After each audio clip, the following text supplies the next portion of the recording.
Okay, here is your first lesson on how to fly an airplane. I was bored, so I'm making a video for you. Okay, so this is a Cessna Skyhawk 172, and we're in Oregon at a little field. And this is the plane that does come with XPlane, so it's free. This is one that you get in the game. Anyhow, so we're there, and looking inside, I'm going to teach you about the instruments. So, looking at the cockpit, over here, you have your fuel gauge for the left and the right. And this is your temperature of the the oil temperature. This is oil pressure. This is exhaust gas temperature. I'm not sure why they do that, to tell you the truth, because there's no green or red. I guess if it ever gets up here, something's bad. This is your fuel flow. Keep it in the green, obviously. This is your vacuum, and this is your amperage that you're using. Up here, this is it's a timer. It also tells you your outside air temperature and also the voltage of the battery. You have choices. It'll show you UT, which is Greenwich Mean Time. And it also says the local time and also the flight time. And there's also a stopwatch on it. And over here, this is your speedometer or airspeed indicator, and it's in knots. Obviously, it goes from 40 on up. And once you get to, what is this, 135 or so, or 130, I guess. Yeah, 130. You get to 130, and you're starting to exceed the limits, and the red up there, goodbye, you're dead.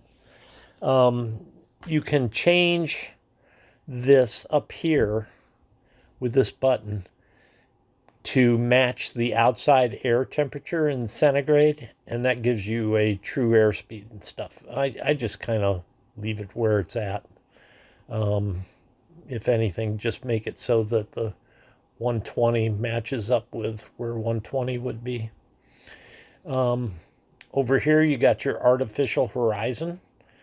Tells you that it's off at the moment, and it's run by vacuum. And that's kind of important to know, because some are run by vacuum, but the newer ones are now run by microchip. They're like solid state. And when you have a vacuum system like this, you have to take your directional gauge, and see, that's also powered by vacuum, and you have to align it every time when you start up, but I'll show you that in a little bit. For now, that's your artificial horizon, which you understand real well. This is your turn and bank indicator, and the whole idea here is to have coordinated turns, so that when you move to, like left aileron, and give it a little bit of left rudder and stuff, they want you to keep that ball right in the middle. A lot of times I just use the ailerons for the turn. Seems to work. This, as I said, is your directional indicator, and we'll get more into that in a minute, and how to set that. This is your RPM gauge. That's obviously keep it in the green. This area here from 2000 up to 2500 is your main area of green. Green is still up here, but it's getting a little weak, and this is over revving the engine. This is your engine hours. This is your vertical speed, up, obviously up and down. So when you're cruising, it should be, at a 0 there. These over here, this is your VOR gauge, and I'll have to show you more on that. But that's the old way of navigating around. You have these radio frequencies that you can tune into, and when you tune into it, it is sensitive to this, and it can tell which direction it is to get to the VOR station. But we'll have more on that in a minute. That's more about navigation and stuff. This one I don't use. It's this and that are like automatic direction finders.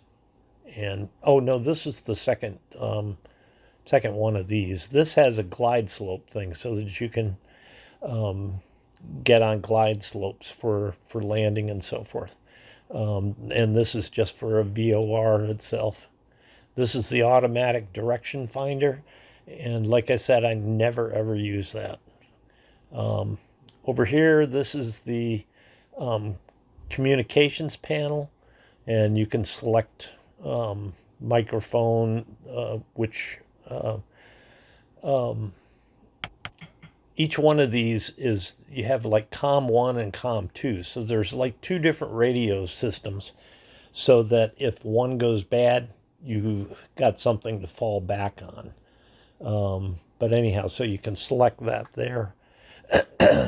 This is the GPS unit. It's a Garmin 530. The Garmin's, this is kind of old now, but it's still pretty good. Still works pretty good.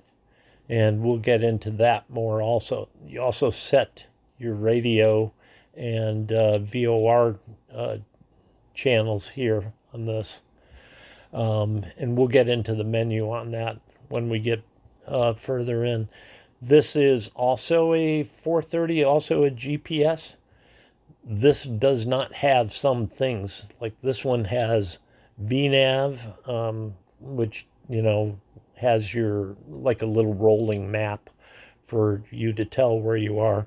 And this one doesn't have it. The screen is a lot smaller than that one is. But you can use it as a backup. In case this one goes bad, this will do everything that does, except for show you where you are. This here is the identification, the ident panel. And you put in there the frequency, or not the frequency, but the ident number that the controller tells you. Like he'll say squawk 4930 or something like that. So you go here and you not put in 4. Oh, it doesn't go up there. Huh. So you put in like 472 or whatever it is. For VFR flights, it's 1200. But we'll show you more on that. Also, this is the autopilot, and I'll show you more on that too. This is the flap switch for putting down your flaps. Over here, this is the automatic direction finder. And like I said, that's really old school, and I don't use that. And let's see, what else? We've got, in here, we've got a glove compartment thing. And look what I just found. I got a bobblehead up there now.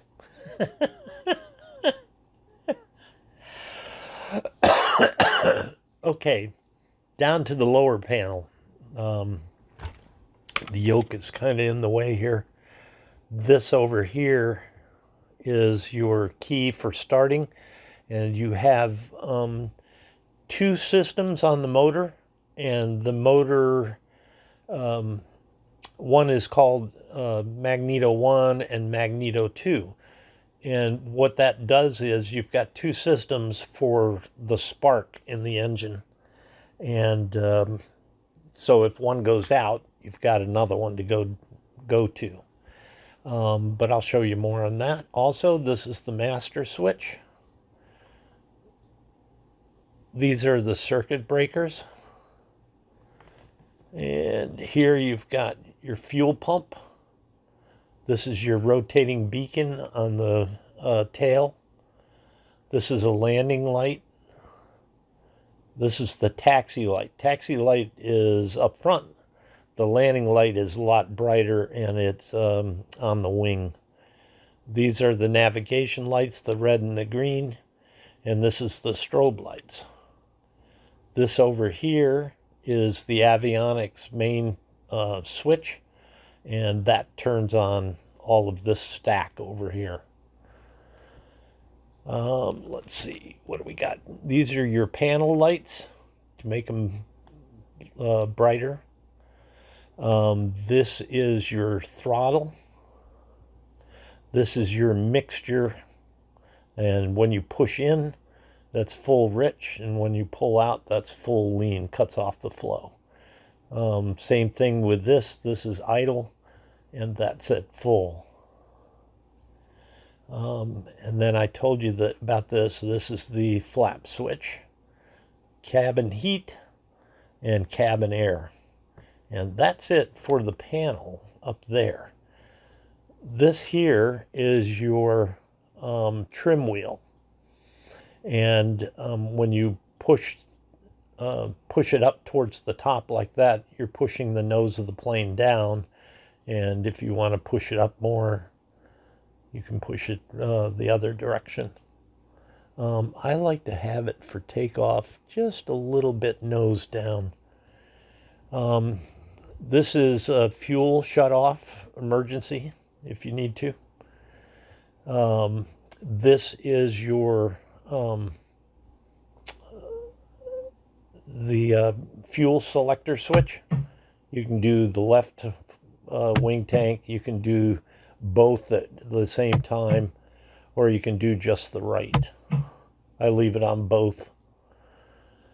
And let's see, these are the rudder pedals down here. Also down there, this is the main parking brake, and you just click it or to make it move. That is engaged, that's disengaged. These are the rudder pedals.